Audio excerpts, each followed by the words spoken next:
Mae nifer o esiamplau gynlluniau rhodd ymwelwyr ym Mhrydain, lle mae'r ymwelwyr yn cael ei gwahodd i wneud cyfraniad gwirfoddol bach sy'n ychwanegol i'w byw mewn atyniadau, bwytau a llety.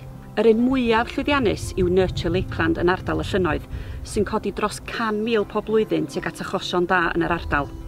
Mae cannoedd o filoedd o bobl sy'n ymweld ag Eryri bob blwyddyn, a gyda'r niferoedd yma'n codi pob blwyddyn, mae rhoi llawer iawn o bwysau ar y llwybrau cerdded. Llwybrau rydym yn mwynhau drwy'r flwyddyn ac am ddim.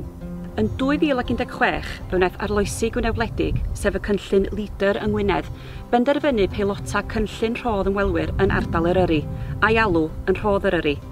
Y nod oedd gweithio gyda busnesau lleol ac ymwelwyr i brofi amryw ddulliau gwahanol o godi arian tuag at prosiectau lleol.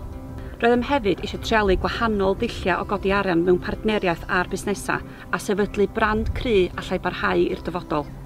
Dechreuwyd gyda 9 busnes, ac erbyn i ni orffan y rownd gyntaf o godi arian yn y 6 mis cyntaf, roeddwn wedi cyrraedd 25 o fusnesau. Rhyngddynt, roeddent wedi codi bron i 2,500. Cafodd y swm yma ei roi i Gymdeithas Eryri mwyn talu am achrediadau mewn gwaith cadwraeth i 48 o bobl ifanc. Erbyn Ionawr 2018, dim ond 12 mis ar ôl y rownd gyntaf, roedd 100% o fusnesau wedi ymuno â Rhodd Eryri. Rhyngddynt, roeddent wedi hel 10,500 o bunnoedd. Cafodd yr arian yma ei roi tuag at atgyweirio llwybr Cwellyn.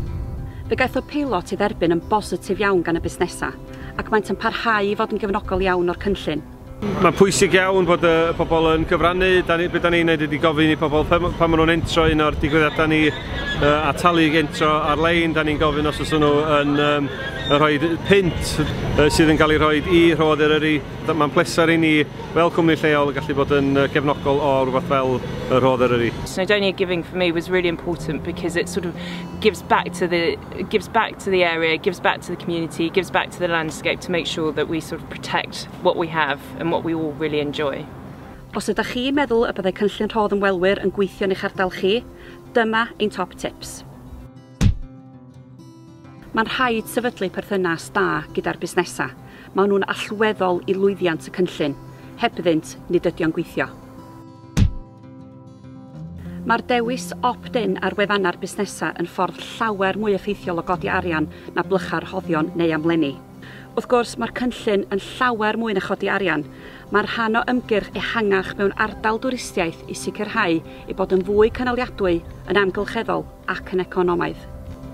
Mae Rhodd Eryri yn chwarae'r gydwybod yr ymwelwyr sy'n cael gymaint gan yr ardal yma. Rydym wedi profi dros y 2 flynedd dwythaf bod ymwelwyr yn gwerthfawrogi'r holl sydd gan Eryri i gynnig, ac felly yn barod i roi arian mwyn gwarchod. Newid man, mynydd o wahaniaeth. Os hoffwch wybodaeth fanwl am y prosiect peilot Rhodd Eryri, neu unrhyw un arall o'n prosiectau peilot, ewch i'n gwefan www.arloesigwynedwledig.cymru.